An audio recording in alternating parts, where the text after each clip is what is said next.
What is up, everybody? My name is The Rose. Tonight, being joined by Black Sakura co-founder Cypher. He's a good dude of mine. He's pretty cool. Today is the geek. Sorry. We're gonna get used to this, folks. This is only episode 1. Today is episode 1, part number 2 for your Saturday, January 6, 2018. Today we're gonna discuss our top 5 favorite video games of 2017. Cypher is going to go over his worst 5 games of 2017 since he wasn't around yesterday. Today we're going to talk about the King of Fighters 14 getting a manga. We're also going to talk about the World Health Organization classifying video games as a disorder. So if you like to play video games for an extended amount of time, you are now mentally challenged. Congratulations. We are also going to talk about Super Mario Odyssey getting a OST sometime soon. So, without further ado, my name is The Rose. Follow me on Facebook and Twitter. Links are in the description. Follow Black Sakura on Facebook, and you'll stay updated with all future project updates and new members that join the team from time to time.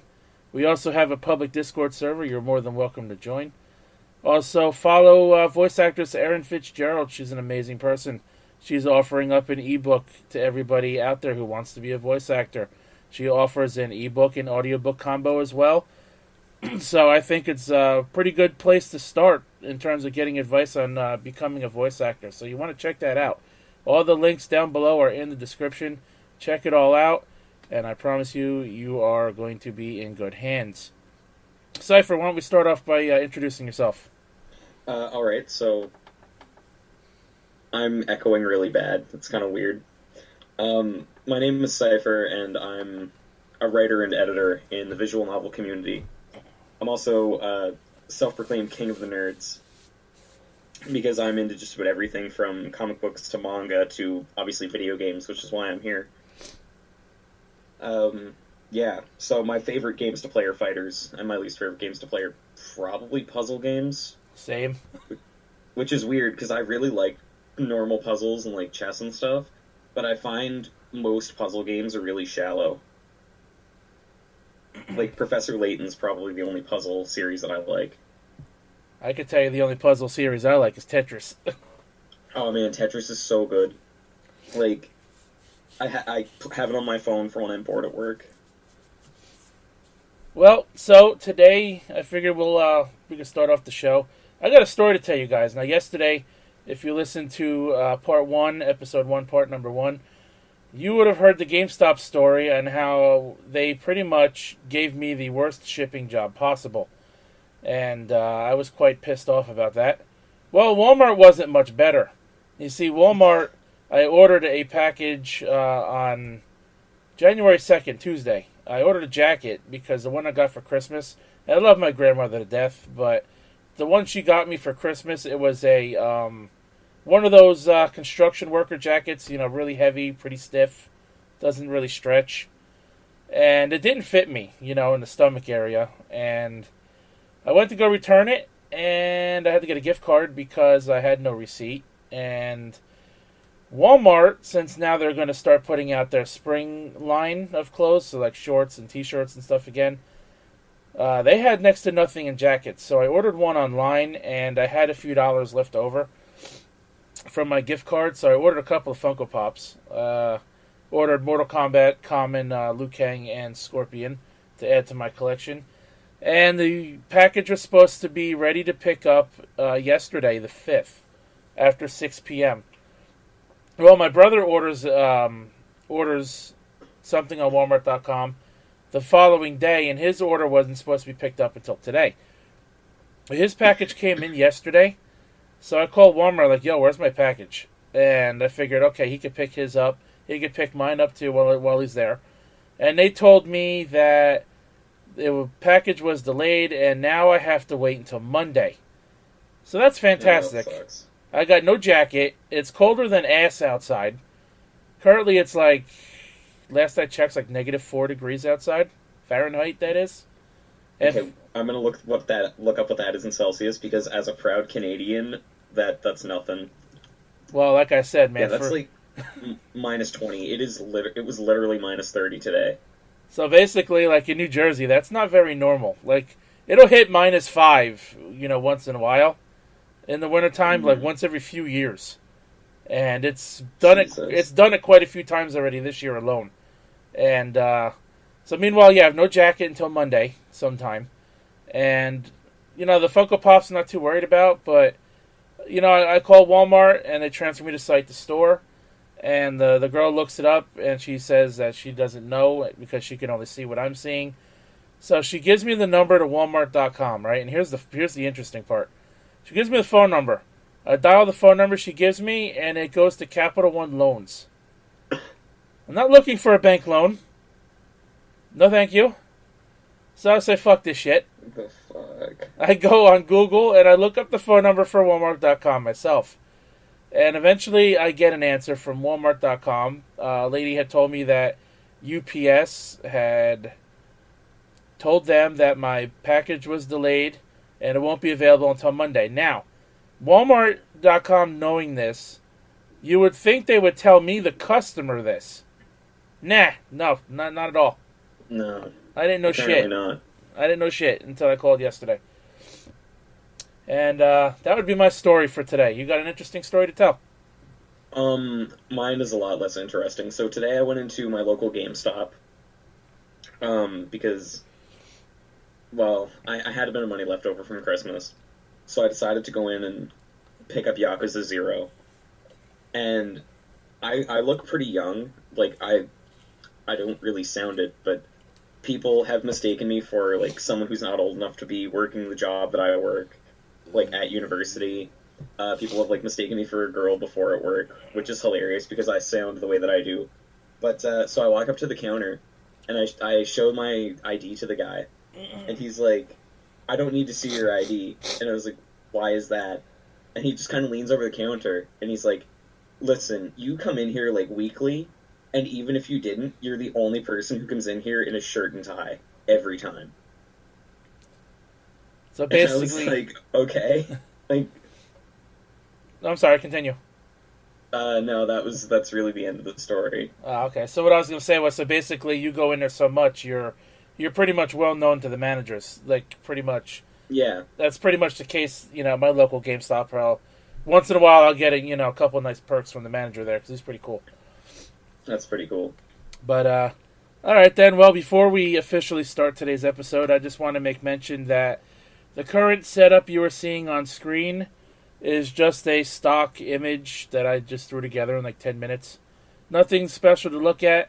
Normally I would be on camera for this sort of thing, but considering the fact that I had a stomach sickness last week, and then my mouth decided to erupt in cold sores, and given the fact that it's so cold outside and my mouth is healing, I don't think you guys want to stare at my face watching my mouth bleed for however long we're going to be here talking.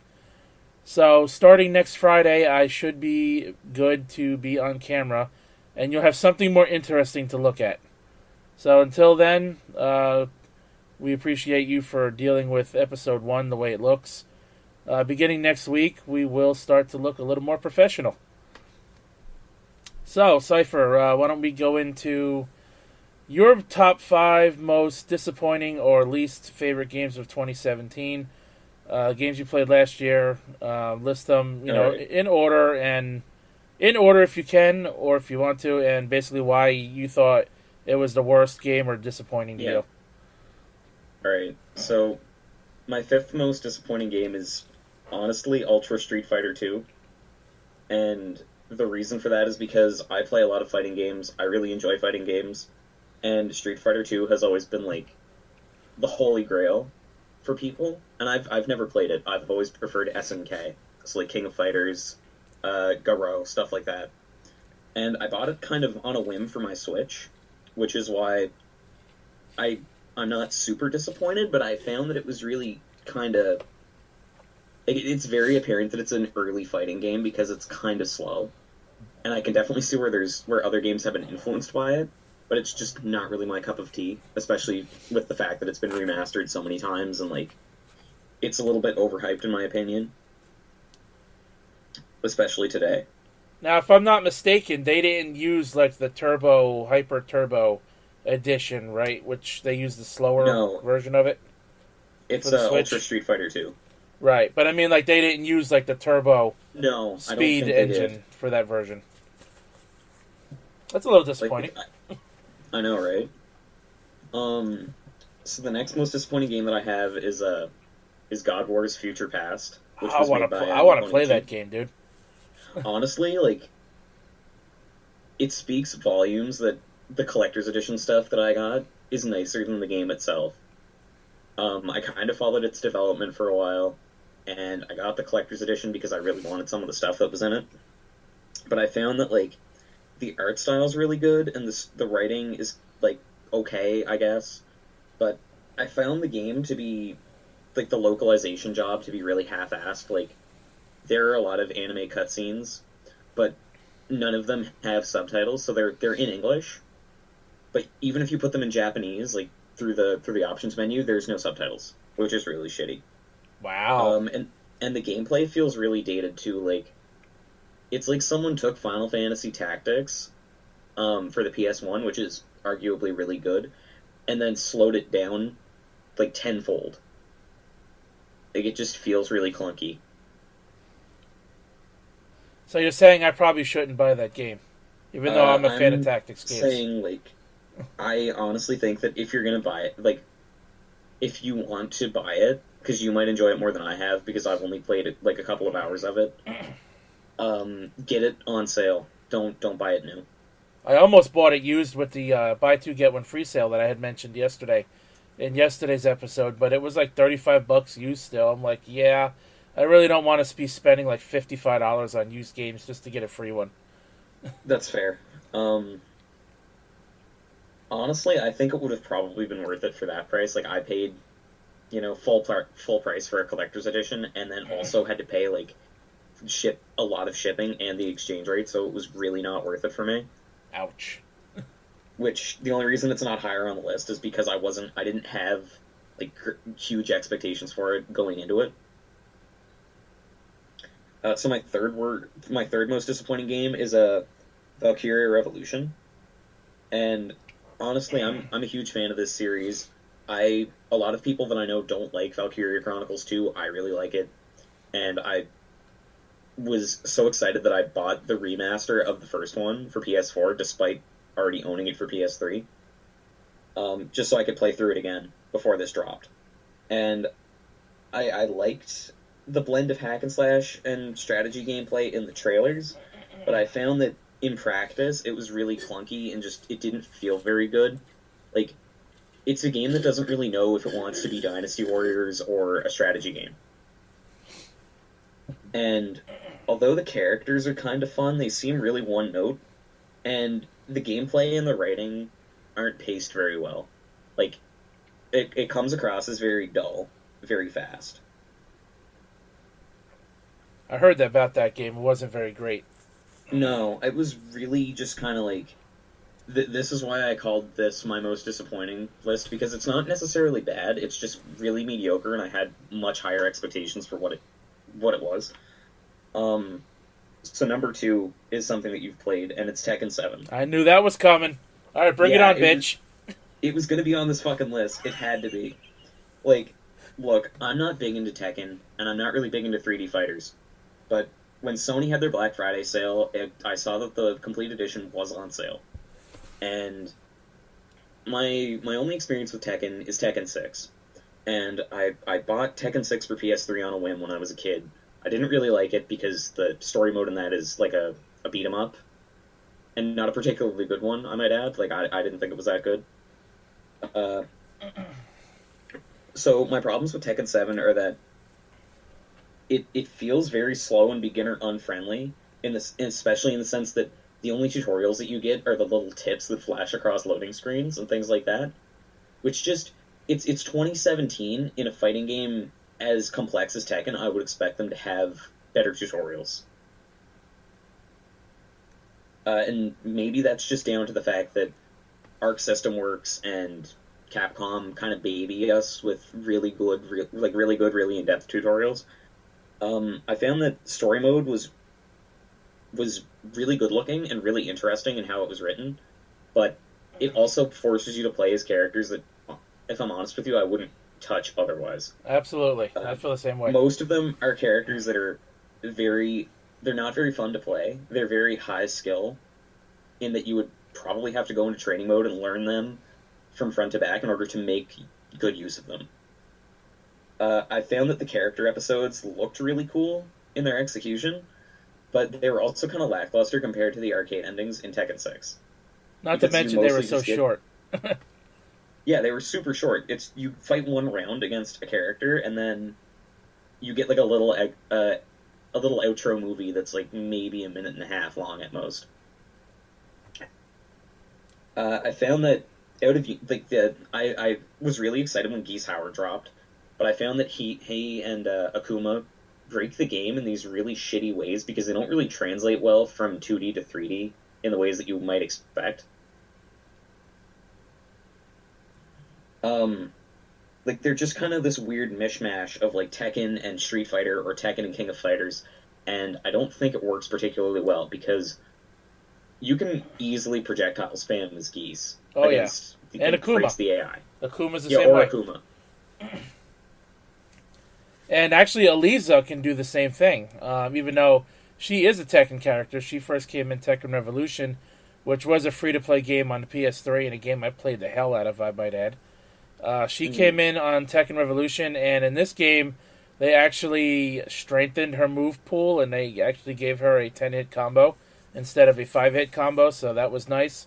And they also gave her a projectile attack that is very, very, very similar to Geese's Ripuken. It literally looks the same. Yeah, like I created a new profile on my PS4 to make a new PSN because I was kind of discontent with the PSN handle that I was using. And I had the season pass, so I downloaded Geese. And to get that trophy that's like you need to perfect a round, I just kept using double Ripuken, and the AI kept running into it despite being set to the maximum difficulty. It was hilarious. You told me that on Discord. I'm like, see, I told you you'd still hate this game. Yeah, I was so hyped for it because the reveal trailer was so good, and like I love King of Fighters so much. It was such a fucking disappointment. Like words cannot describe it. On the other hand, though, I found Tekken Bowl to be really fun once I actually downloaded it. Yeah, bowling, man. Despite how stupid I thought it was in concept, I really liked it in practice. And there are some characters that I do enjoy. It's just really not my cup of tea on the whole. See, with Tekken, I've been in the Tekken game like ever since the PS1. The only games in the series I haven't played are 1 and 5. I started with 2. My brother had it. I played 3. One of my friends had it, and I borrowed it from him. I had Tekken 4, and I didn't even know Tekken 5 was a thing. Then it got a PS3 port called Dark Resurrection. I've heard it's really good. I didn't play that one either, and then I got back into Tekken with 6. And you mentioned the story mode for 6 being a beat-em-up style. That was also the case for Tekken's 4 and 5 as well, so that's just something they brought over. And I didn't hate it, but it certainly made the game feel different and kind of slow. I'm sort of glad they changed that with 7. They didn't bring the beat-em-up thing back. But I think the story mode, I think it could have been better written to a sense. And I think it could have been maybe a little bit longer, probably fleshed out a little better. Yeah, like my problem with the beat-em-up mode was that I felt that the stages went on way too long. And I'm also, like, if I'm playing a fighting game, I would rather have the story mode be centered around the main mechanics and not so that I can learn characters and learn system mechanics. So it just felt really out of place to me. Oh, and not only that, how about how the game was in that, not so much an isometric perspective, but like the screen was angled on a diagonal type axis. Yeah, that was really weird. Yeah, that kind of annoyed the shit out of me. So my number one worst game, and I'm gonna tear this fucking thing a new asshole. Oh, here we go. Is Final Fantasy 15. Oh shit, here we go. And look, I'm gonna start off by saying that I don't care. This could have been the fucking Mona Lisa of video games. The wait was too goddamn long. I agree. And although I think the combat and the OST are genuinely good. I just think that the game is paced really shittily. Um, the writing is really terrible through it. Like, most of the characters come across as very one note, and it says a lot that the fucking car that they drive around in elicits more emotion when it gets, like, taken from them.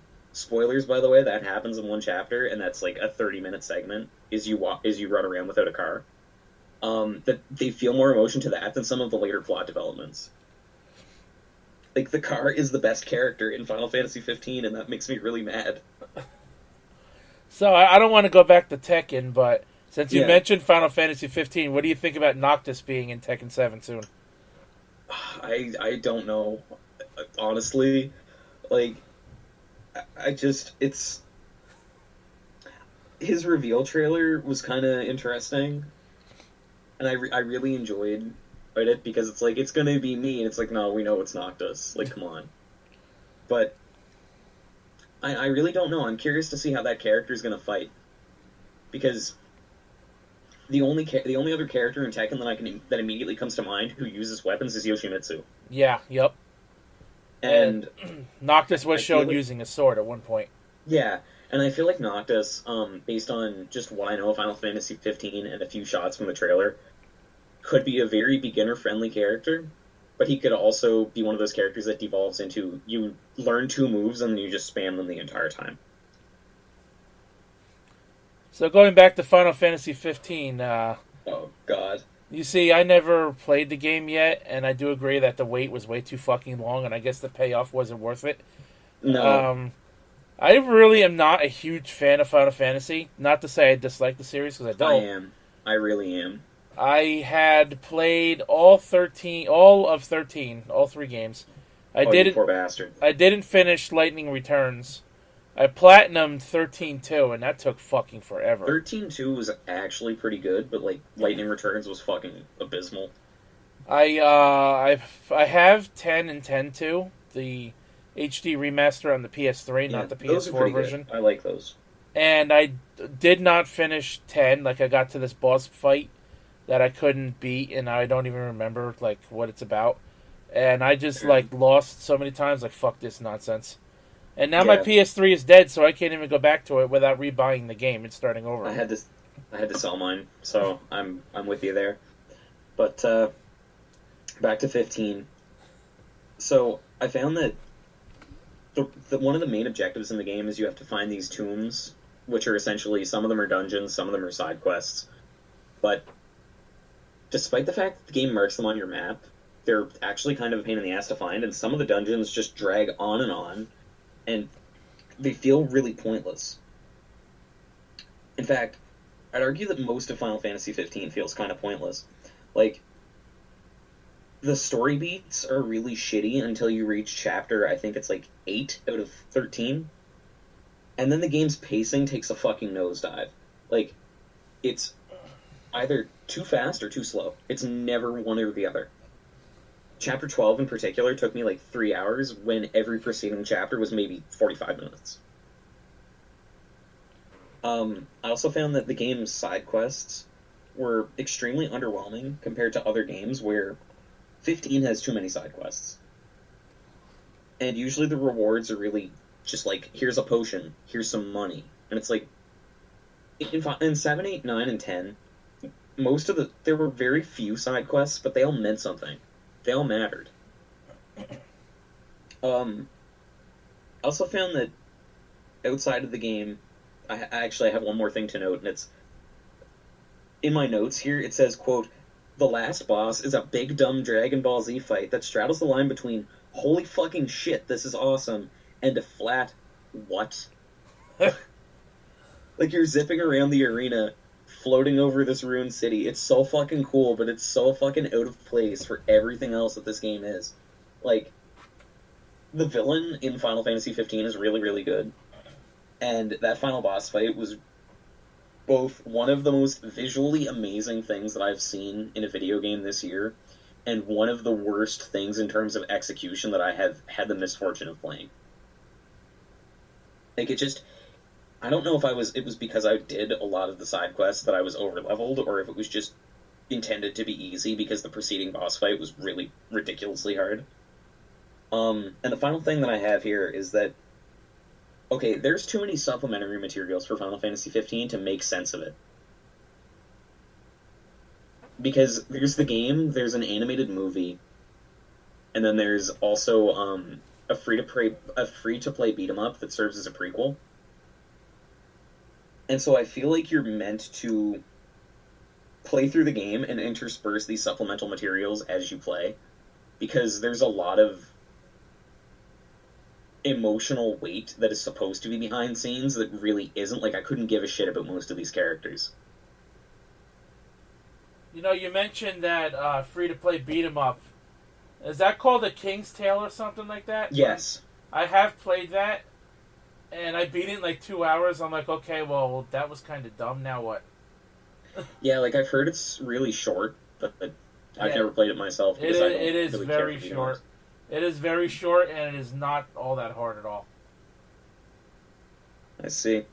So do you want to get into our top 5 best now? Yeah. Just give me one moment here. I'm setting my TV to record something. All right. Dragon Ball. Record. Just this episode. Oh man, so I ordered Fighters today on Amazon. Dude, you're gonna get that freaking beta sooner than me. Then I think. Oh fuck. The Fighters beta. I think you're gonna get an extra day. I'm not too certain about that, but I know if you pre-order digitally, I think you get an extra day of the beta. I pre-ordered it on Amazon, a physical copy. Oh, okay. Well, I don't know. You might still get it. You might not. I don't really know how that works, but so top five best games that we played that we thought were the greatest of 2017. So what we'll do is we'll do 5, and then we'll go back and forth on number 5. Then I'll do 4, you do 4, then I'll do my 3, you do 3. All the way. Okay. So my number 5 best game of 2017, I'm gonna go with Fire Emblem Warriors. Yeah, I really enjoyed it. I found that it got a little bit repetitive towards the end, and that I couldn't really care about the original characters as much as the ones from the other Fire Emblem games, but all in all, it was really good. Yeah, I didn't care about Darius, and the twins were meh, but they ended up being like my strongest characters at the end. Yeah. Until I unlocked Lindis, and then that was the end of that. Honestly, I haven't done much of the history mode because I found that it got really repetitive really fast. Well, the history mode is where like the majority of the game actually is. Yeah. But there is a major problem with this game, and this is why it's only number 5 on my list. When you play in history mode, there is a game-breaking glitch that will randomly trigger, and when it triggers, it sends you back to the Nintendo Switch XMB, and you will lose all your progress within whatever stage you're in. Didn't they patch that out when they did the the selling items in bulk and new character designs when they put out that free patch? No, they didn't. I thought they did. No, they didn't. Oh. So yeah, with that, and there was one other thing that kind of pissed me off about that game. Basically, it's just that because Koei Tecmo is known for making their games more on the cheap side, and that is so evident when you're playing the game. Like, it's very easy to tell. Yeah. While their games are still great, if they could just invest a little more in the budget, the graphics, and the collision detection, I think the games could be better.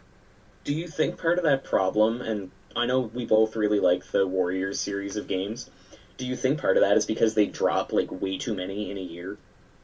It could be, because I know the Neptunia series started to suffer that one year where they dropped 5 games in 1 year. Oh, yeah, that year was It had Hyper Devotion Noir, it had Rebirth 2 and 3. And then Blanc, right? Was one of them? No, that was the year after. That was Action Unleashed you're thinking of. Okay, yeah. And, I think that's definitely it. Like, they pump out too many games too fast. So they're trying to just make them probably... I don't think it's that they don't have the budget for it. I think they're just trying to make them as quick as possible. I think they're just kind of spreading themselves a bit too thin. Like, they're not giving anything all that much focus other than their main series games. Like, I played Samurai Warriors 4 when it came out, and I thought that it was really good. And then I tried fuck. I can't remember what it was, but I tried Samurai Warriors Chronicles 3 when that dropped, and I found that it was a lot, like, it was watered down significantly compared to 4 and 4.2.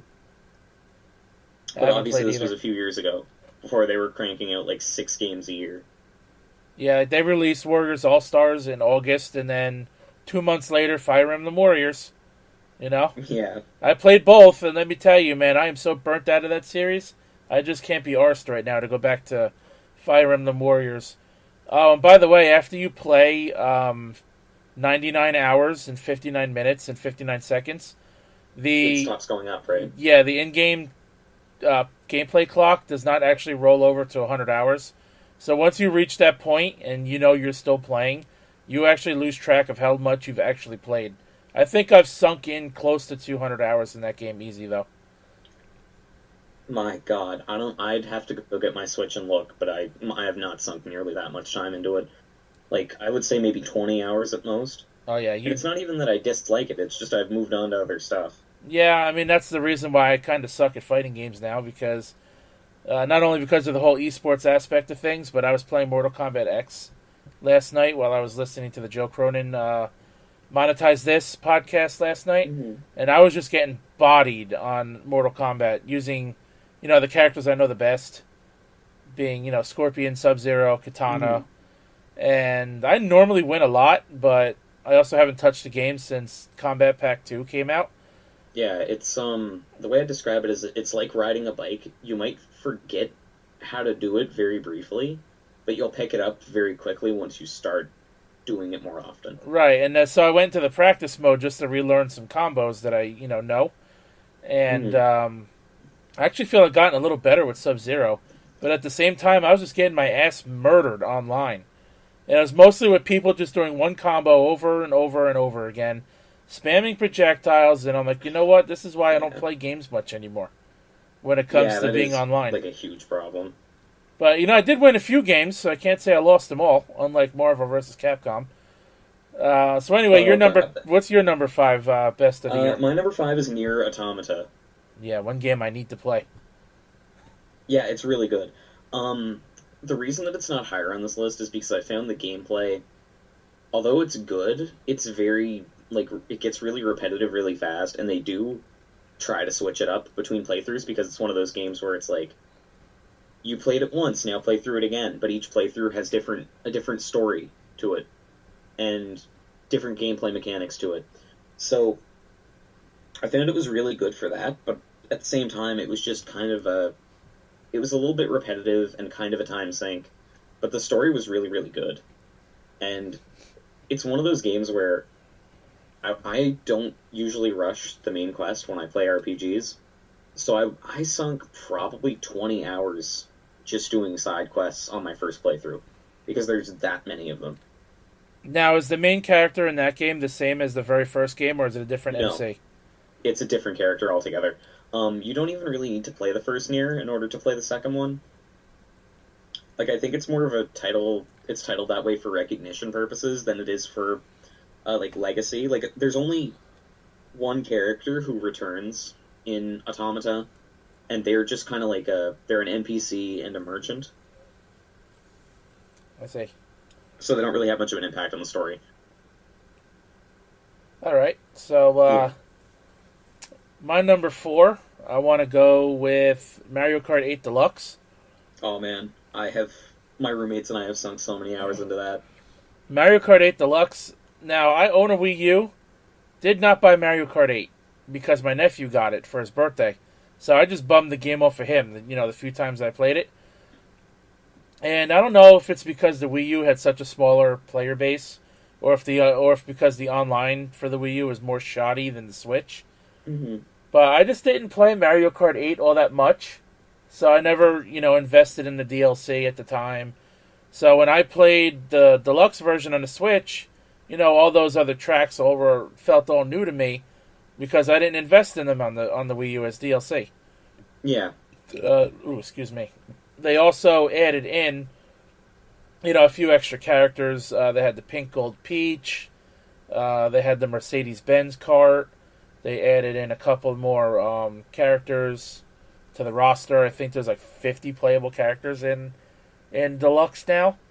And again, I didn't invest. I didn't play the 200cc mode, which I think that was a free update with the Wii U version. I have. It's pretty good. Like, I played it on the Switch because it's actually mandatory to unlock one of the parts of the game. Right? It's either Gold Mario himself. I think it is. Yeah. It's either Gold Mario himself or the gold wheels. Okay. But yeah, I had a hard time with 200cc until I got used to the speed difference.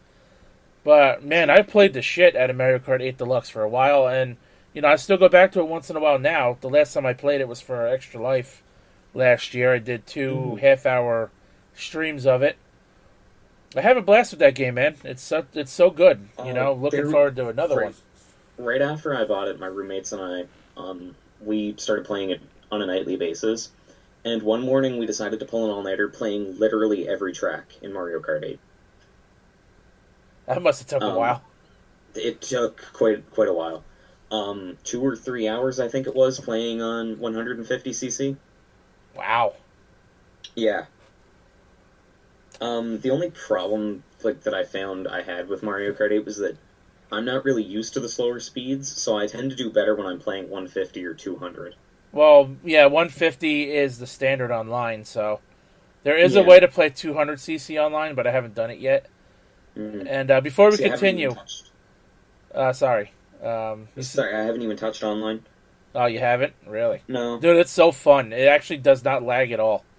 It is very good online. I'm very surprised. But shameless plug. You want to go onto my channel if you're having trouble with the time trials and you need some assistance on how to do it. Look up my playlist for Mario Kart 8 Deluxe. I did 12 videos on the time trials to unlock one of the gold parts. Again, I can't remember if it was Gold Mario himself or the wheels. I know it's not the glider because I don't have that yet. But yeah, so go on my channel, look that up. It's 12 videos. I did 1 video per cup, all 4 tracks per video. If you need help trying to get the ghost times, beating the ghost, try to replicate what I did. And boy, let me tell you, you got to master some of the trickiest moves on each racetrack, and you got to know pretty much all the shortcuts to be able to beat the ghosts. I had so many times where I struggled so hard to the point where I was stuck on, a couple of racetracks for like 2 hours. I was going to say, having not really played... The last Mario Kart that I played was Double Dash, and so many of the tracks in 8 were ones that I had never touched before. But I found that there was an astonishing lack of shortcuts, or either that or they're just really well hidden compared to what I'm used to. Well, a lot of the tracks in the game, you actually have to, make the shortcut happen. Okay. So, if you remember the Super Mario Kart from the SNES, the Rainbow Road track in that game? Yeah. There's actually a part in that level, or in that track, there's this jump, there's this ramp. If you hit this ramp and you don't hit it at the correct angle, you're just going to go careening right into the nothingness.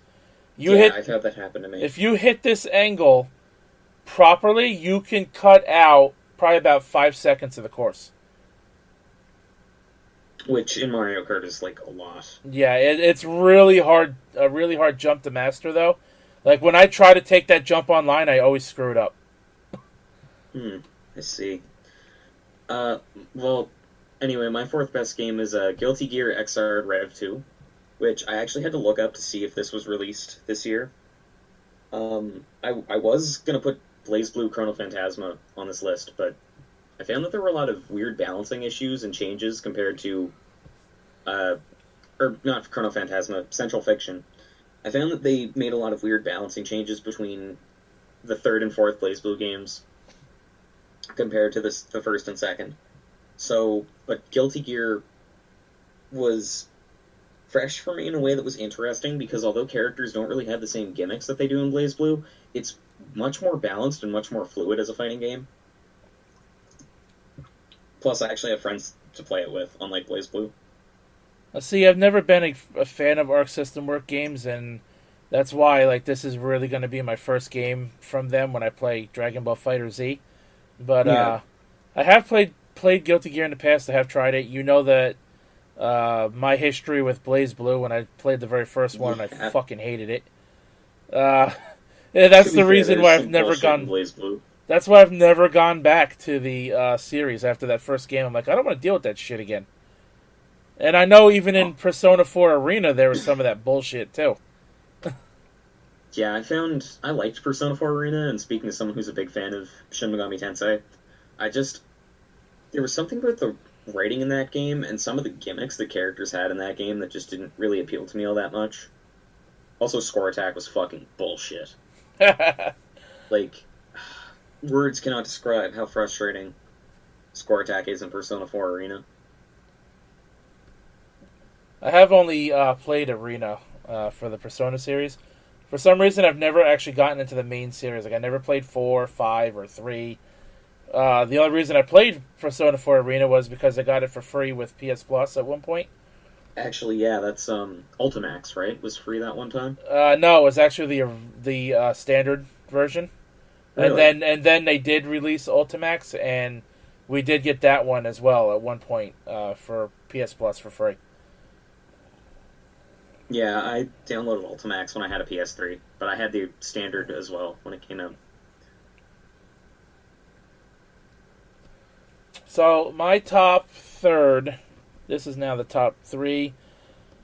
I'm going to go with Sonic Mania, and boy, was this a great game. Sega really needed to release a good Sonic game, and since we knew this was going back to the old Genesis style of Sonic games, they knew that if they fucked this up, Sonic was pretty much going to be dead for life, no matter what he would have been in. Thank God for Christian Whitehead and T.J. Lopes, or T. Lopes.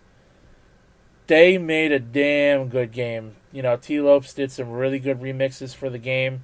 Christian Whitehead has spearheaded some fan games in the past, and he was the lead, I believe, for this game as well. And I was really impressed with how good that game was. Slightly disappointed that we got a lot of old remastered stages and only 4 new ones. But, you know, I felt maybe the game could have relied more on newer stages. And if we do get a Mania 2, hopefully that's what they go with. I wouldn't mind seeing more remastered stages in Sonic Mania 2 if we get one. But I think the game should, you know, move on and, like, come up with newer stages, you know, that we haven't seen before. Yeah, I think playing to nostalgia is kind of a big problem when it comes to these kinds of things. And I also, honestly, like, I was going to make this crack when you first mentioned Sonic Mania and how good it was, but it's a fucking shame they had to follow this up with Sonic Forces. Speaking of Sonic Forces, in yesterday's episode, I named that my, I believe it was my 3rd most disappointed game of the year.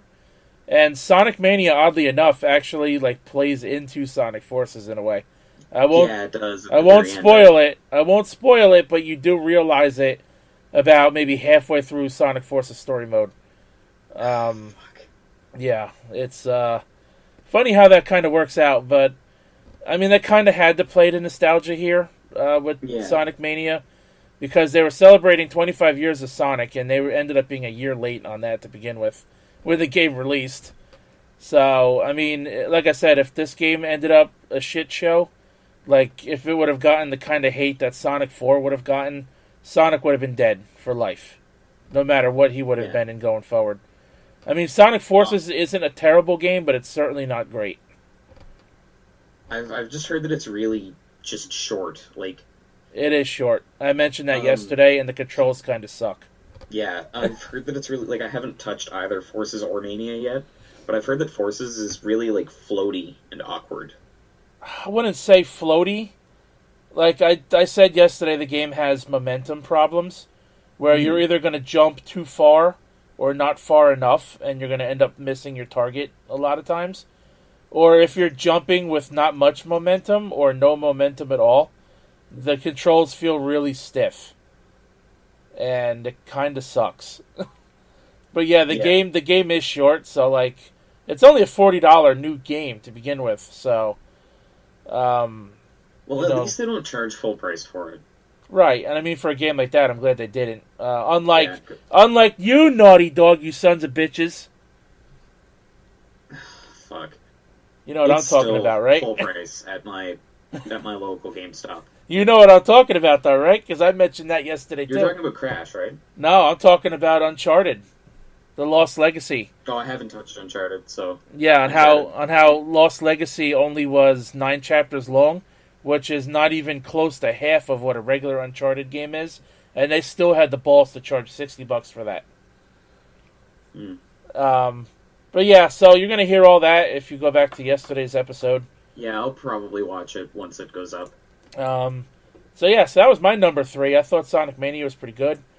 Yeah, I'm still like the collector's edition is still on my Amazon wish list. If you're gonna go, pick one of the 2 Sonic games, definitely go with Mania.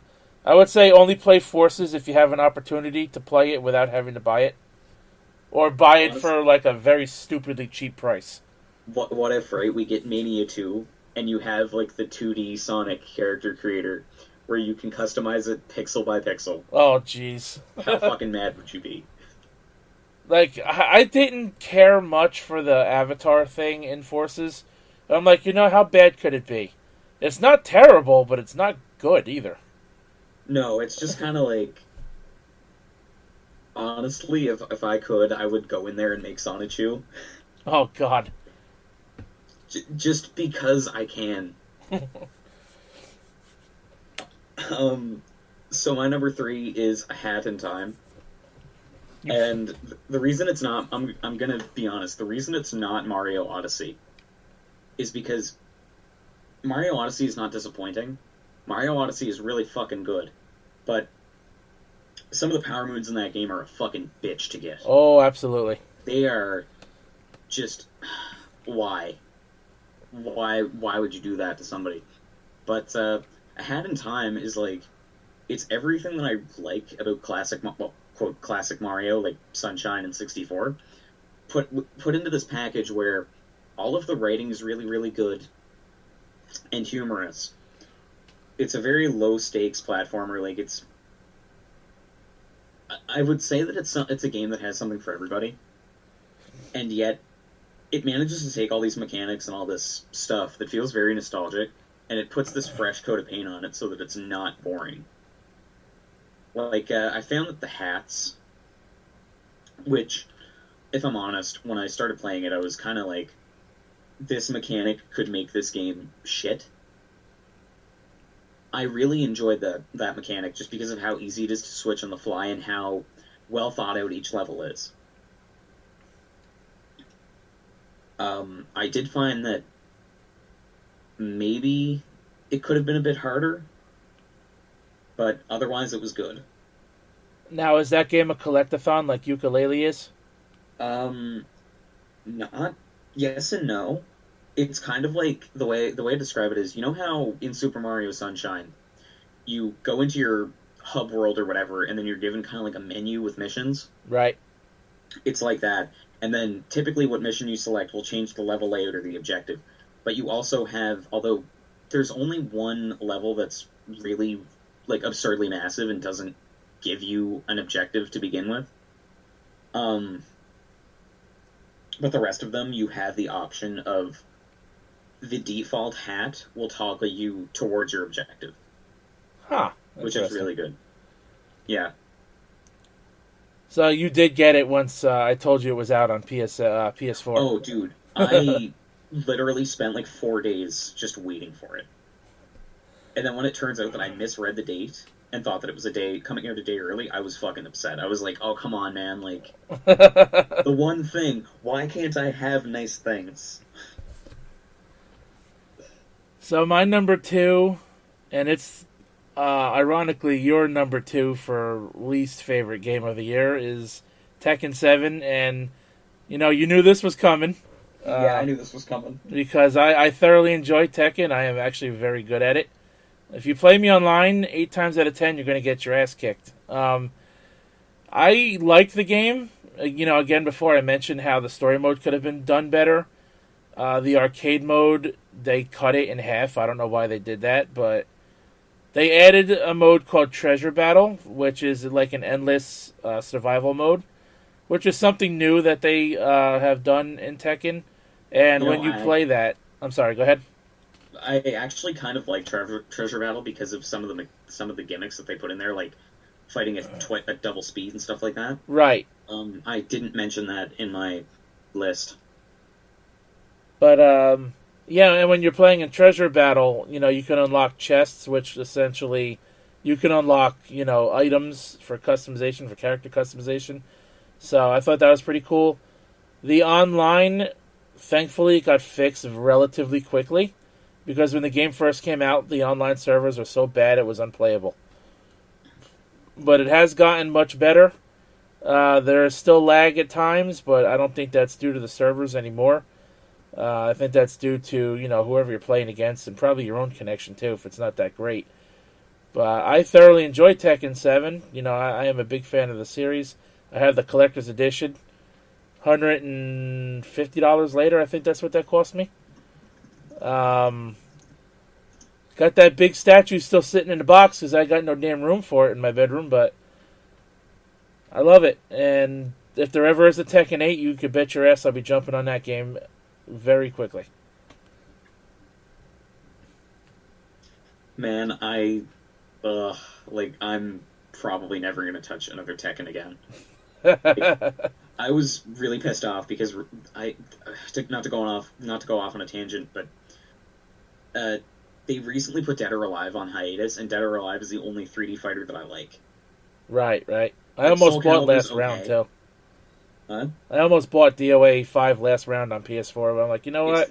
I have it on Xbox, the original release really of it, and I figured it's gonna just be the core game with a couple of things I really didn't think it would be worth the money to buy a second time.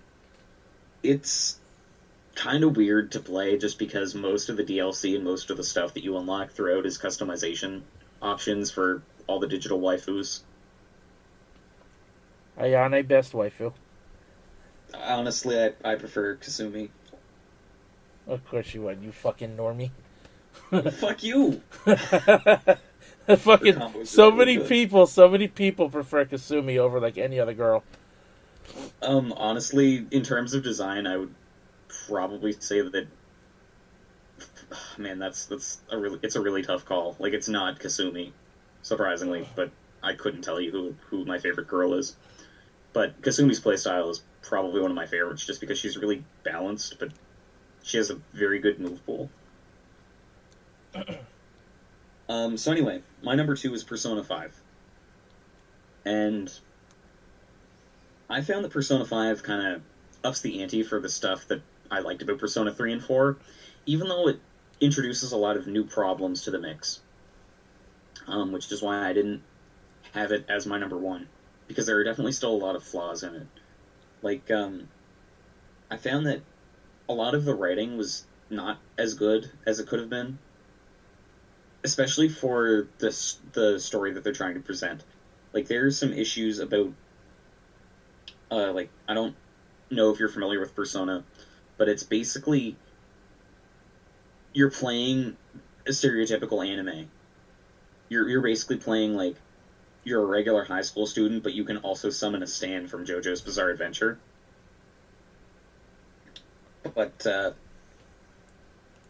around September in-game, which is, you play the game in normal calendar days, and one of the most interesting aspects of a Persona is that you have to essentially manage your time, because your bonds with other people affect your combat in certain ways. And in Persona 5, they upped the ante with that by having your bonds with certain characters will give you certain passive abilities, either in combat or outside of it. Now let me ask you a question. Even though you're not really, you're not a streamer, you're not a Let's Player like I am, but what are your thoughts on Sega, like ultimately having that timed ban on the game where they weren't going to let people stream it or do Let's Plays on it? And honestly, I was really kind of... I gotta be honest, I really didn't know how to feel about it when it happened. And the reason for that is because while I can understand their perspective in that they want people to experience it on their own, it's also a very niche game, even to this day, that not very many people are likely to buy. Right. Like, I would argue that more people are likely to experience Persona 5 from a Let's Player or a streamer, even though it's the most popular Persona game to this date, than they would be to go out and buy it themselves, especially because it's a Sony exclusive. So if you've been, someone with an Xbox or an Xbox One, you're not likely to play it. Now, I mentioned... Sorry, No, go ahead. I mentioned, that Sega was probably behind this because I know they own Atlas now. And Sega, they actually blocked recording Sonic Forces on the PS4, like directly from the PS4, and streaming it directly from the console. And they also did the same thing with the Hatsune Miku Project Diva Future Tone game. So that's why I thought, maybe Sega was behind that decision as well. Because, I mentioned this again yesterday, going back to yesterday's episode. I mentioned this again. Honestly, while I understand why they did it, and in some cases it's a really good idea, especially when it comes to copyright with music, I just think it's kind of a waste of time because there is a very easy way around it. And majority of people that do stream and do Let's Plays, they're not going to go straight from their console to do it. No, essentially making... Their entire thing was that they were actively... I believe that their thing was that they were actively going to send C&Ds to people if they did this. Wow. I knew they were going down hard on streamers, but I knew they pretty much, they didn't want the game recorded and uploaded. And, like I said, they did this with Sonic Forces, and I went to stream that game the other night, and it completely ruined my stream. So, that was something. But like I said, there's a very easy way around it, so... It says here that they don't want anyone to stream past the in-game date of November 19th. Which is really interesting to me because it's there are some pretty big plot developments that happen before that date, even though that in-game date is some serious shit goes down.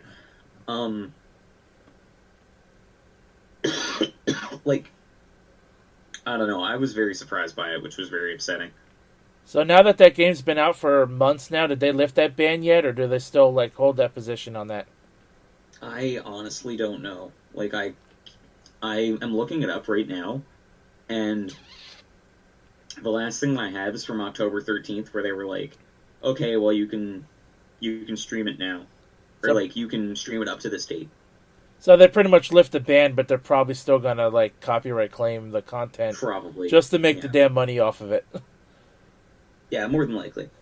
But my number one, and I'm sure you should have seen this one coming too. My number one has to be Super Mario Odyssey, for multiple reasons.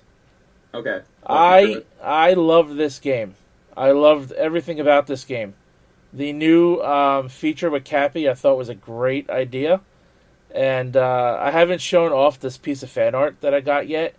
Actually, yesterday I made it the image for the podcast for this weekend.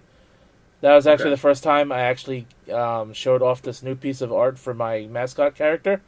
I'm not going to tell you what it is because I want it to be a surprise for you. But it was... I love the mechanics of this game. I thought the whole possession thing was kind of stupid and gimmicky at first. But they did it really well, and they implemented it so that it's absolutely necessary in certain parts of the game, and they didn't make it feel cheap or broken. No. In most cases, thankfully. So I got to give them big ups for that.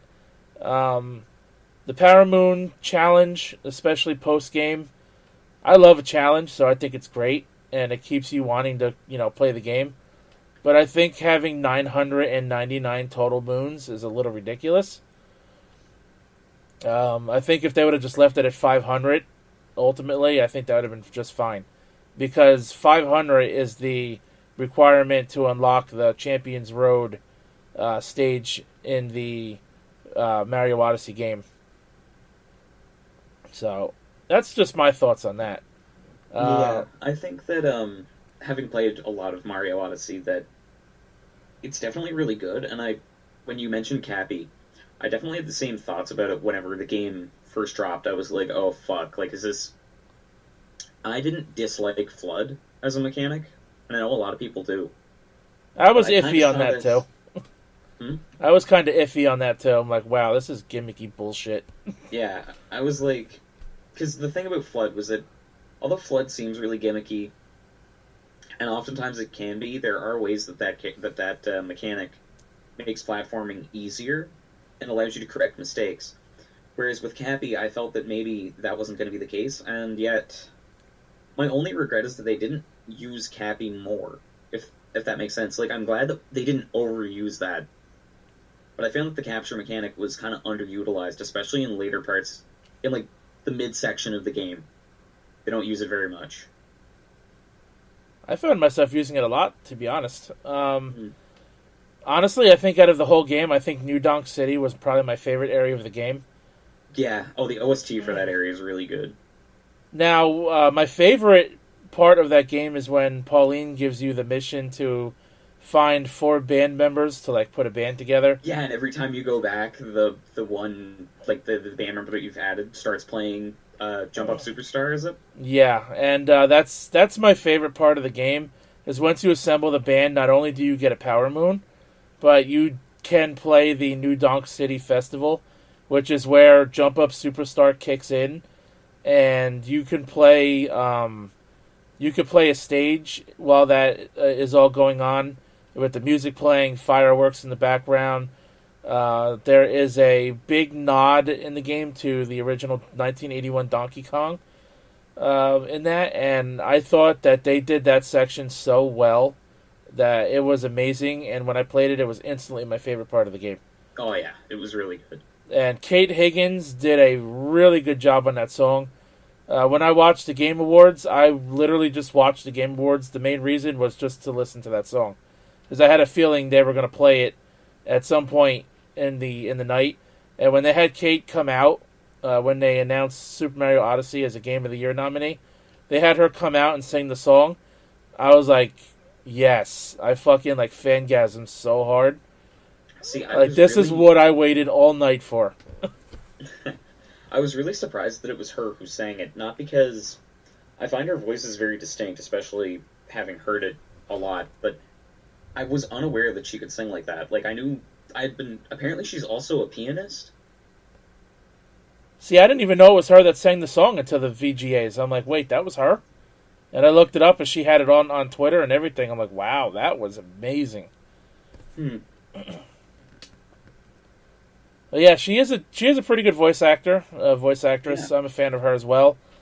I'm really glad, that she did the song, and quite honestly, I'm surprised they didn't have, maybe someone else do it. No disrespect to her, but the fact that Nintendo even wrote a lyrical song for Mario for the first time in over 30 years, that came off very good. And you remember after E3 when the game got the new trailer with that song, the internet completely turned on its fucking head for that song.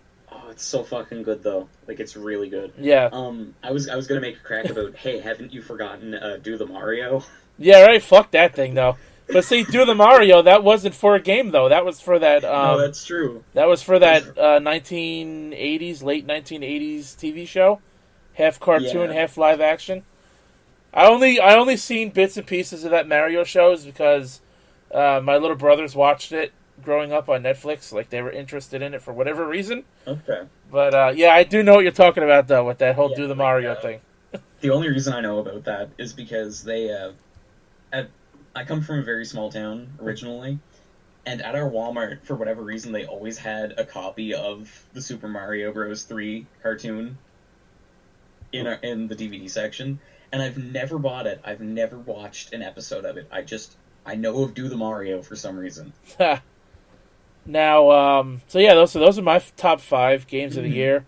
I was really hoping that Mario Odyssey would have won Game of the Year, but I think giving it to Zelda, was a good choice as well. I had a feeling that the only game that could have beaten Mario for Game of the Year was Zelda, so Nintendo knew what they were doing. They had it in the bag this year. Yeah, definitely. Honestly, my number 1 was really hard for me because I was kind of torn between Breath of the Wild and this. and it's Nio Yeah, Nio. Yep. I or still need to Neo, play however that you want to too. pronounce it. And the reason for that is because I feel like this is the only game that I've played this year, other than Breath of the Wild, that I have no complaints about whatsoever. Like, I really like Dark Souls, and I really like the Sengoku period, and I think that they did a very good job of implementing the fantasy elements and making the Dark Souls formula a lot better. Like, although the game is played in self-contained maps, there is no map that feels poorly thought out. Every map is well designed. Every mission is well designed. Every boss fight is fucking fantastic. There's only one or two that I have even the slightest complaint about. Um, the final boss, or one of the final bosses, is you're on top of Hanoji Temple, having done a boss rush where you fight fucking Nobunaga Oda himself at one point, and then you get to the top, you fight your nemesis or whatever, and then he transforms into the Yamata no Orochi, into this fucking eight-headed snake monster. And while I was playing it, it was probably my third attempt fighting this boss, and I very vividly remember my roommate put on the Great Days, the JoJo's Bizarre Adventure opening on his phone. So while I'm fighting this fucking Hydra, all that's going on in the background is like, "Let the force of love take you higher," and it was hype. It was so fucking good. I guess you could say that kind of like felt, like it felt right in the moment. Oh, it felt really good in the moment. Like, just because it was like the last stretch. So when the chorus kicked in, it was like, you know that moment in the last area of Mario Odyssey where the music changes and the lyrics kick in and it feels really good. Yeah, Yeah, during it's that like Bowser that. Like section, that was that great. yeah, that was my equivalent to that. Like, the only complaint that I have about Nio is that there's only 3 DLCs and I haven't played any of them yet because I don't have the money right now. And let's not forget that the main character William from Nio is, He's in Warriors All Stars. yeah, he's a playable character. He's actually the first character I played as. Oh fuck, man! I need to get Warriors All Stars. But so I think that wraps it up for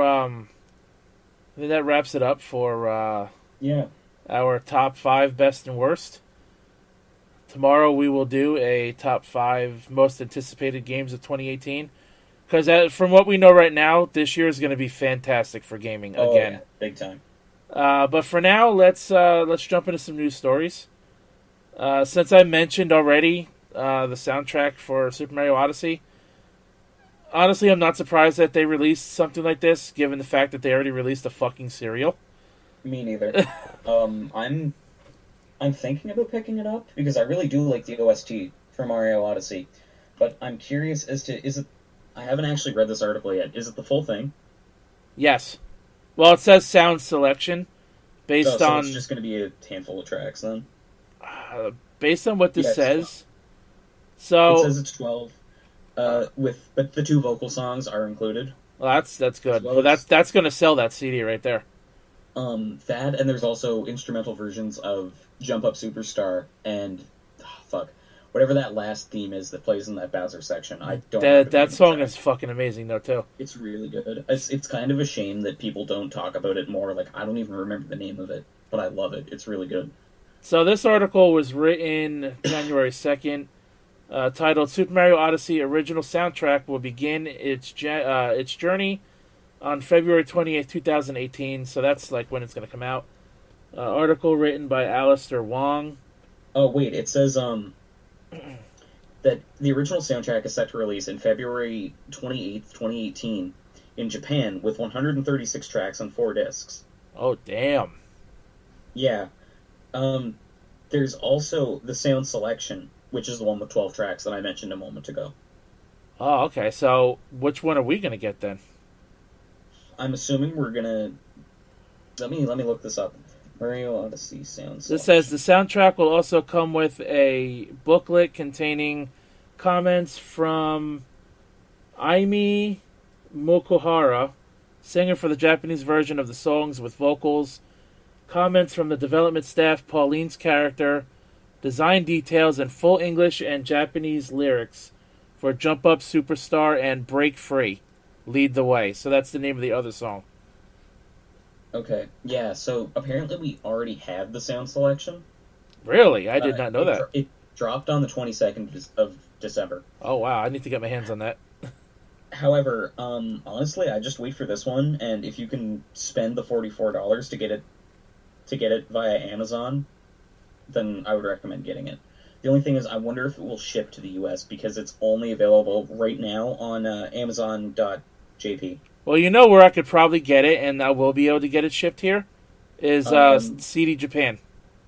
Yeah, CD Japan's really good for that stuff. I bought the Ace Attorney Jazz albums from them. That's where I got the Neptunia Share Collection CD from them. Nice. So this article says there's also Super Mario Odyssey Sound Selection, which contains 12 tracks, including a selection of background music, the 2 vocal songs in both languages, which is nice, and instrumental karaoke versions of the 2 songs, again, very nice. This version is currently available on iTunes. Ooh. I have Apple Music. I have Apple Music, too. Ooh. Right on. Fucking A. The full soundtrack can be found on Amazon, priced at 4,968 yen, which is about $44 US. Super Mario Odyssey is available for the Nintendo Switch, obviously.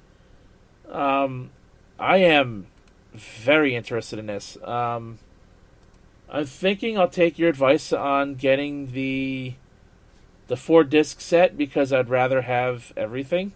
And the Japanese version will have the English versions of the songs, the 2 vocal songs too. So really, you're not losing anything by not getting the 12-song selection. I'm curious if this will ship to the U.S. if I put it in my cart, but I really hope so. I don't have $44 to spend right now. Shit, neither do I. But well, it's only a pre-order right now anyway. We'd have to wait until the 28th of next month. So yeah, I should be able to afford it next month, which is good. Yeah, same. So that's the first thing I want to go over. Is there anything else you want to speak on that? Honestly, subject? I'm just glad that more companies are releasing full soundtracks to their games because one thing Atlus likes to do when they release like Shin Megami Tensei or Persona is they'll often give you a little like a mini soundtrack that has a couple of tracks on it, but it's like I want the whole thing. If you're gonna make me pay a little bit extra, give me the whole thing. So moving on, I gotta find that article again. The one you pulled up on Shoryuken. Here it is. King of Fighters manga? King of Fighters manga, yes. King of Fighters 14 gets a manga called King of Fighters A New Beginning.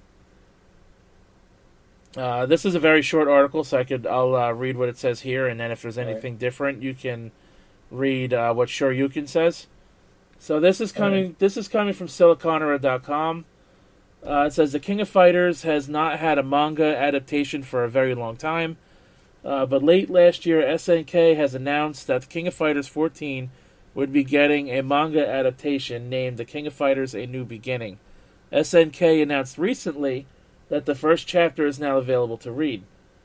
The manga is published on monthly Shonen Serious online manga app, and the first chapter is available to read in Japanese. What gives with a here link to read it in Japanese, and then it just says King of Fighters 14 is available on PS4 and PC. Yeah, sorry, I'm looking at the Shoryuken has a link, but it's the Japanese version of the manga. Right, yeah, that's what this one says too. Yeah. But it says the first chapter is available on Shonen Serious online manga app. So personally, I'm a big fan of the King of Fighters, and I find that the only problem with fighting games is that they're not very narratively focused, and when they are, they're very confusing. So having something like this that ties into it or gives us a canon version of events, even loosely, excites me to no end. Especially when you consider that we can see some really ridiculous shit that you cannot put in a fighting game because of balancing purposes. Right. Like, you've seen the Mortal Kombat movies. You know what sort of things happen in those films. Oh yeah, absolutely. Yeah, and it's the same with the god-awful Street Fighter film. Like, there's some pretty decent Tekken and Street Fighter anime as well. The Street Fighter animes, The movies, there are, I believe, three Street Fighter anime movies. One OVA series called Street Fighter Alpha: The Next Generation, and the Street Fighter 2V anime, which was 29 episodes, TV series. The anime were fantastic. The 2 movies, fucking terrible. Shit. Yeah, just absolute trash. And I only have the Chun-Li movie is because she's my favorite character. And believe me, that movie did not do any fucking justice to that character at all. But for me, it was Tuesday. Although I gotta say, the black guy that played Balrog in Chun-Li's movie was really good for his first role. You thought that for you it was the day that Cypher graced your podcast, but for me it was a Saturday. Well, I guess for me it's Sunday now. For me, it was a terrible 2 hours in the movie theater. That's what it was for me. Ugh, fuck, I could not picture seeing that in theaters. So, final thoughts on the King of Fighters manga? Are you looking forward to reading it? I can't wait until it gets translated. Honestly, I think I'm going to read it, even though I haven't played the games. Just because I do like manga, while I don't talk about it often. Mm-hmm. I do actually own manga. There are some that I actually like reading. So, yeah, I probably will check that out. Now, the last thing here, which I'm going to call the main event of today's podcast. Oh, boy. Even though we're about an hour and 20 minutes in, let's go a little deeper into this rabbit hole. Now, we know, I believe it was the day after Christmas that this was first mentioned. The World Health Organization, w.h.o, or WHO, to include gaming disorder and its international classification of diseases. The World Health Organization will publish its 11th International Classification of Diseases Index in 2018, which hasn't been updated since 1992. And gaming disorder will be one of the new conditions added to the list. Symptoms include impaired control over gaming in terms of frequency and duration, increased priority given to gaming, and continued escalation of the activity despite negative consequences. Gaming disorder has previously already been recognized by psychiatrists as a condition for further study. In the fifth Diagnostic and Statistical Manual of Mental Disorders, which was published in 2013.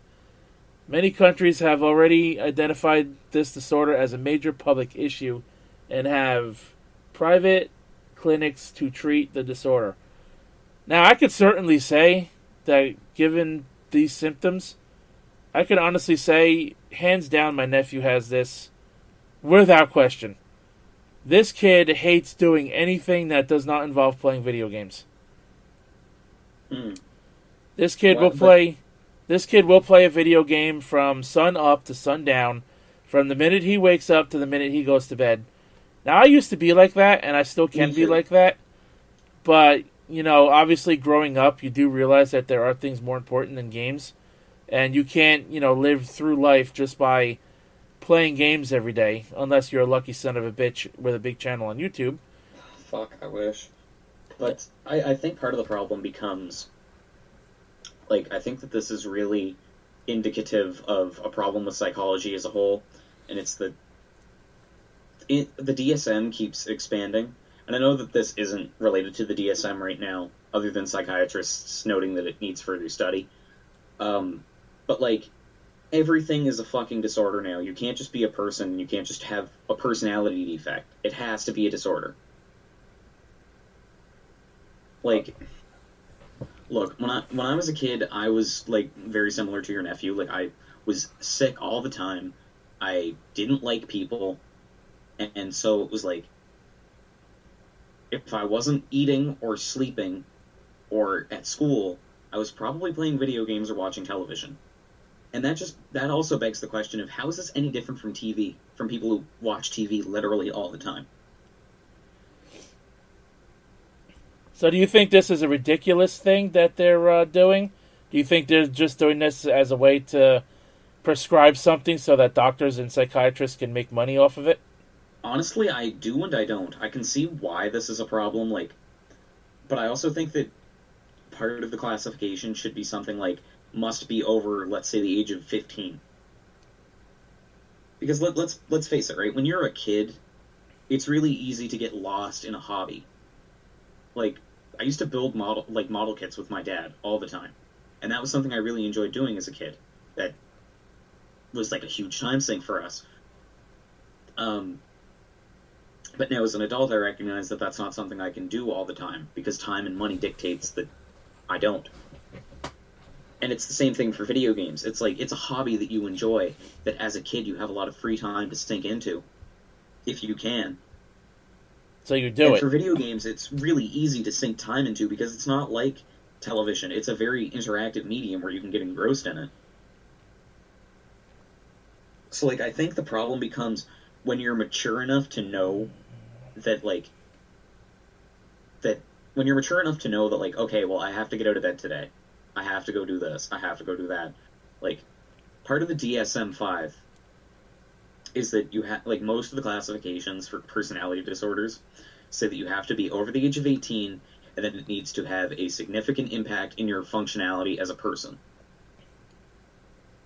So, honestly, I don't see this as being as big of a problem if those criteria are put in place. Like, I don't really like the idea of this, but I can see why they do it. Now, do you think they're gonna come out with some kind of medication to try to curb people from playing video games? I mean, because if that's the case, I think that's absolutely fucking stupid. No, I don't think that's possible. Because it's not like treating anti-depression or like rage fucking bipolarism and shit. It's like, you fucking play a video game. How you gonna, like, create a pill to stop that or like to curb it? I think the only way that you could treat this is behavioral therapy. And even that may not work. Like, that may not work. That, like, therapy and medication don't work for everybody. And I'd actually argue that I don't like to use the term addiction, because I don't think that's really possible with video games, to be honest. Like, in terms of psychology, it's like, you're more addicted to the escapism than you are to playing video games. Like, it's the same thing for people who watch a lot of TV or read a lot of books. But, I would honestly say that the treatment for this may very well end up coming to mirror the treatment for gambling addiction. Other than the fact that you're not, sinking tens of thousands of dollars that you don't have into it for no reason. Unless you're an asshole and you buy a shitload of microtransactions. Yeah.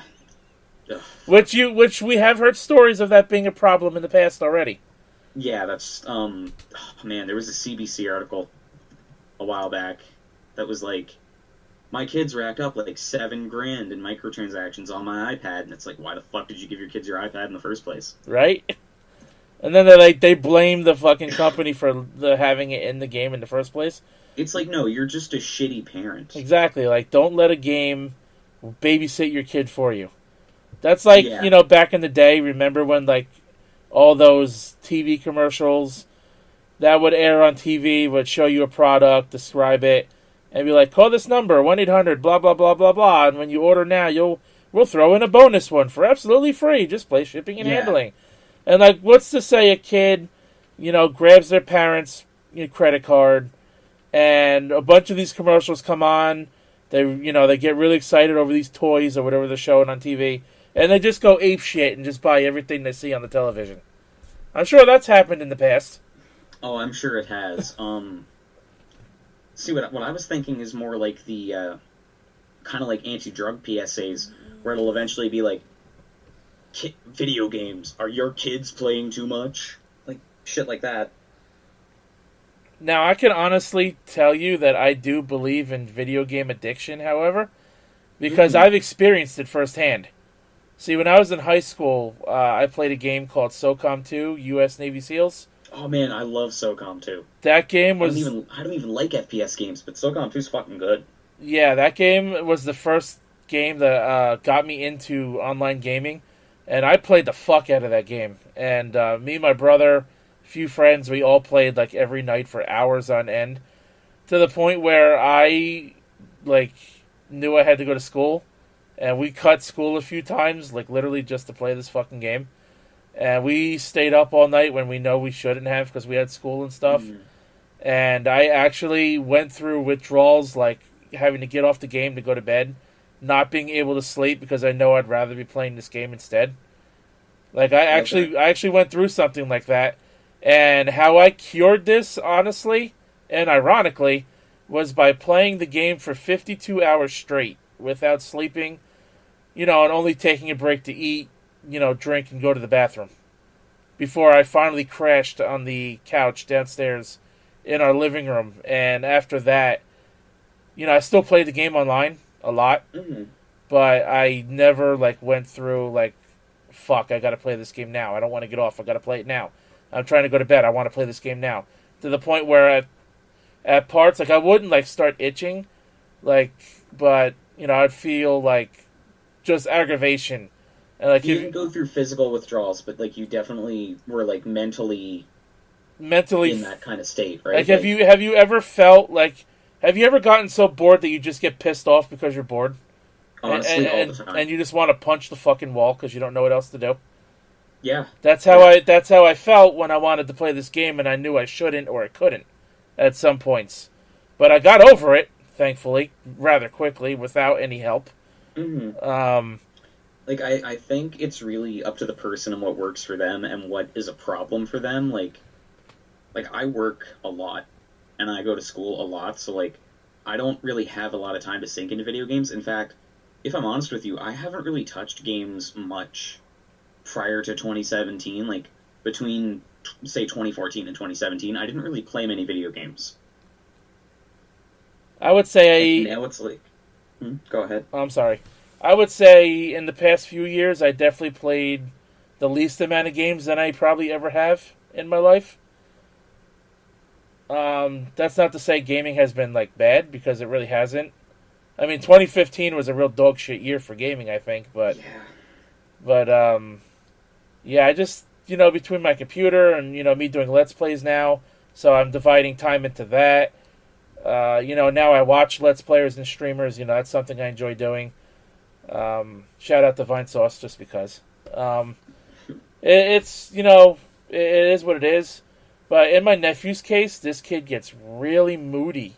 When he'd rather be playing a video game and doing nothing else. He gives me a problem going to school occasionally in the mornings because my brother, his dad's not around in the morning to put him on the school bus, so I have to do it. Okay. As he goes to work, he has to be at work at 8 o'clock in the morning. And his school bus comes at 8:35, so my brother leaves 7:30. An hour later, I go outside with him. He knows he has to go to school. On most days, he just shuts the game off because he's usually awake playing before school starts, and that's fine. Mm-hmm. When it's time to go outside, he sees me come out of my bedroom, put shoes on. He'll put the controller down, not say a word, go out the door. On occasions, though, he will hide from me.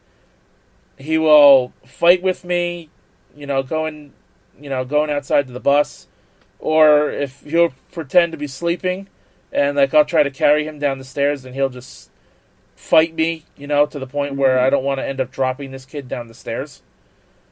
And then if this kid misses the bus, then my brother yells at me like it's my fault. No, why don't you do something about your kid? And then there are other times where he will fight you about doing anything. If his dad goes out and there's no one home to watch him, he'll say, "Look, you have to come with me." No, I'm staying home. He'll get moody. He'll get nasty. He'll start telling you to shut up. This kid's to the point where he's already giving the middle finger. Oh, shit. Cursing a lot, and, that's partially my brother's fault for, not properly being a parent, because it's like what we mentioned before. He lets video games and YouTube and whatnot, babysit him a lot. And I'm guilty of this, too, just because, I don't really want to deal with him a lot. Yeah. So I just let him do whatever he wants, and if he's quiet, fuck it, leave him be. Yeah, not to be an asshole, but it's not really your place to. You don't have to babysit him. You know how many people tell me that? Even though I'm his uncle, and, we live in the same house, so it's kind of the right thing to do. But, this kid, let me tell you what he did to me yesterday, and I was very mad. And this was right after GameStop had already pissed me off with that Yeah. 5-star quality package they sent me yesterday. This kid, now I was in the bathroom doing my business, and I had the door like creaked open so I could hear what's going on in the bedroom. Yeah. Note to self, or note to any of you listening, I'm not a creep who leaves the bathroom door open while I'm peeing or doing the other. But, because this kid's 6 years old, he will get into anything at any given time. I do leave the bathroom door creaked open just so I could hear. And this kid, recently, I don't know why, but when he plays a game, and first of all, his dad unleashes him into online gaming, which is very bad for a kid. Oh, shit. Yeah, that's not good. And he picks up a lot of the attitudes that these fucking assholes online act like. And, there's this kid 6 years old. Who the hell knows who he's playing with? People probably troll the shit out of this kid because he's only a kid, and they know it's going to upset him and piss him off. So this kid recently has been getting up, slamming his controllers on the floor, onto the TV stand, hitting the TV with the controllers, and I tell him, Miles, stop. Yes, my nephew's name is Miles. Like Tails' name, only with a Y. And he tells me to shut up. And then I tell him again, a couple minutes later, to stop. Then he tells me to shut up again. So then I go in the room. He gets up. He tried to slam the door on my arm. He gave me the middle finger twice and told me, shut up, fuck you. And this all over video games. So, what course of action do you take to correct that? Literally, when I was a kid, they would just fucking beat my ass if I did that shit. I mean, literally, there's really nothing I can do because, my brother, who is his dad, he should discipline him, but because he has disorders, of his own, he has, PTSD, and anxiety and shit, so he can't exactly handle, a kid being a real pain in the fucking ass if you discipline him. So he gets to the point where he just has to let it go so he doesn't end up having a fucking meltdown himself, which doesn't help. So then if I try to discipline him or something, what good is it going to do? In the end, if his dad's just going to let him get away with it. He lets this kid play games he shouldn't be playing, like Call of Duty, Grand Theft Auto, and, other games he shouldn't be playing. And, he picks up a lot of this shit, through the games he plays, through the people he watches on YouTube. Because, a lot of them, they curse their heads off, all the time. Even if, you feel like it doesn't enhance the quality of the commentary. Some people just do it just for the sake of doing it. So, while I think it's absolutely ridiculous that the WHO is inciting gaming now as a mental disorder, I can understand a bit where they're coming from through my nephew. And partially through myself growing up, through the experience I had. I can say that personally I was, like I said, I was very sickly as a kid. I never really liked being around people. So, that was kind of my go-to thing. And I can definitely say that my parents let me play stuff that I probably shouldn't have been allowed to. I did play a lot of GTA growing up. I didn't really like first-person shooters all that much, so I never really played many of those. But I found that I was never really aggressive with people or sweary with people, but I guess that's up to mentality. And also the fact that, like I said, my parents would punish me when that shit happened.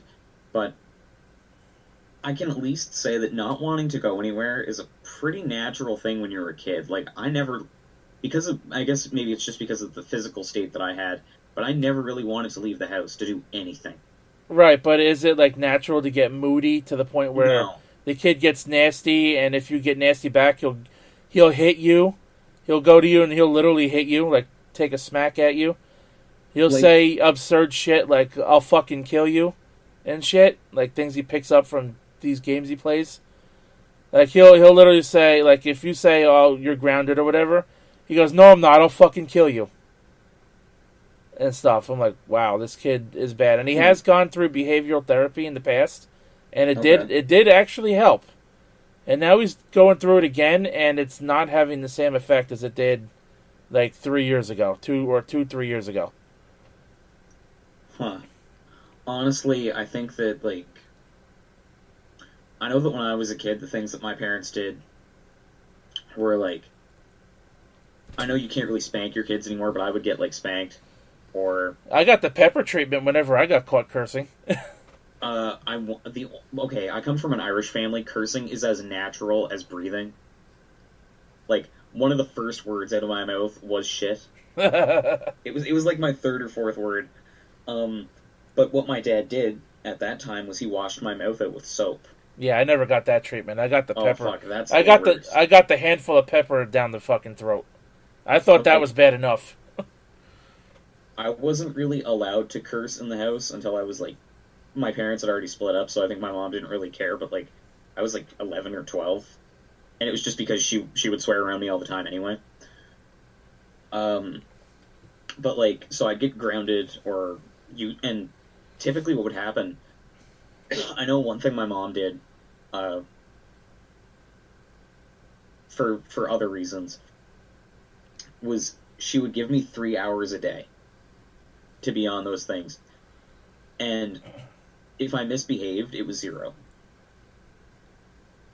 So, like, as difficult as it might be to do that, like, it definitely helps, especially if the kid's not, like, because you said he's, like, what, 6? Yeah, he's 6. So he's not really old enough that you can reason with him and, like, explain why that behavior is wrong. And I'm kind of, like... But he does know it's wrong, though, because he knows, like, because, you know, his parents were split up, and that's sad to say, but, but, you know, he doesn't do the shit, he doesn't pull the shit with his mom. So he knows who he can and he knows who he can and can't get away with it, so he does know it's wrong, and he knows he shouldn't do it, but he does it anyway when he's home because he knows he's pretty much invincible. Yeah. Like, I think the problem then becomes, like, is it possible for him to outgrow this? I hope he does. Which kind of makes it shitty because it's like the long game. It's like, oh well, I can't really punish him for being a little shit now. But yeah, like I think either he's gonna outgrow it as he gets older, or it's gonna be a problem where it's like it's gonna get worse, but you're gonna be able to actually punish him and reason with him. I mean, but like some of the things he says, like you don't want it to, you know, have to come down to the point where some kid's just going to kick his ass in school or something for talking the wrong way to the wrong person, you know? Yeah, that's really shitty, but like... It really sucks, you know, for it to have to come down to that. It really sucks, but it's definitely one way to learn a lesson very quickly. But, I only brought up my nephew and kind of got really personal. We got a little sidetracked. Because of this, disorder thing. And like I said, through him, I do believe in this as a disorder. I think it's ridiculous, and I think they're only doing it to try to make money out of it somehow. Mm-hmm. But I could certainly see in a way where they're coming from. Definitely. Like, I don't disagree with it, and I'm going to be really interested to see where it goes. Same, definitely. Because I feel like I can't really... Like I said, I can see where it's coming from, and I think that there need to be certain conditions put on it when it comes out. But whatever those conditions are, if it's like... If they start applying this to everybody, it's going to be a problem. And if they start, I think that what the article says is really kind of vague, which is another problem that I have with a lot of, mental disorder things, is, you can suspect diagnosis, and self-diagnosis is a useful tool, I'd argue, if you're not a moron about it. If you're not oh, I have, every mental disorder known to man, it's congratulations, so does everyone else. But yeah, I think it's one of those things where it's it exists for a reason, and it's a very good reason, but take it with a grain of salt and wait and see where it goes. Because I know some people are very violently against this as an idea, and it's dude, maybe if you're that strongly against this without knowing what it is, maybe you have that problem. I know that's kind of a slippery slope argument, but typically people were the people who are most against something being like this are the people who end up being affected by it the most. I wonder if Jack Thompson drew to this like flies on shit when he heard about this. Didn't he get disbarred? I think so, but he's heavily against video games, so Yeah. I'm willing. I'm not. I wouldn't say willing to bet, but I am willing to believe that he attracted to this like flies on shit. Let me see. I'm looking at his Wikipedia page right now, and honestly, like most of it, yeah, there's nothing recent. But to be fair, the article's really new. Right. Well, I think that about does it for today's episode. Do you have any final thoughts on anything we went over today? We'll be back at this tomorrow. Any final thoughts on what we went over today? Yes, actually. Video games. Are your children playing them? And is VR next? Yeah, no, I do. I think that we had a really good discussion today, and I think I'm really excited to see what our top 5 most anticipated games are. And honestly, spoiler alert, 3 of my 5 are for this month. Like, they come out between now and the end of January. I bet I know what 2 of them are. Probably 3 of them, honestly. Like, I'm not sure, though, because I pre-ordered them all today. I do. See, I know I am aware of 2 of them, but I probably could not venture a guess on that 3rd one. So that'll be interesting for me to find out what it is. And if you want to know what that 3rd game is, you got to watch, tomorrow's episode. Yeah. So this has been part 2 of episode 1 of the Game Corner podcast. Follow me on Facebook and Twitter. Follow Black Sakura on Facebook. Follow Erin Fitzgerald. And if you're interested in her ebook, check out her ebook. All the links are in the description down below. Feel free to share the video. We're only going to grow with your help. Hope you guys Hopefully you guys have been interested in the content we've covered. Tomorrow is going to be a Nintendo-heavy news day, so I can't wait for that. Got a few things Nintendo-based to talk about, mainly all Switch.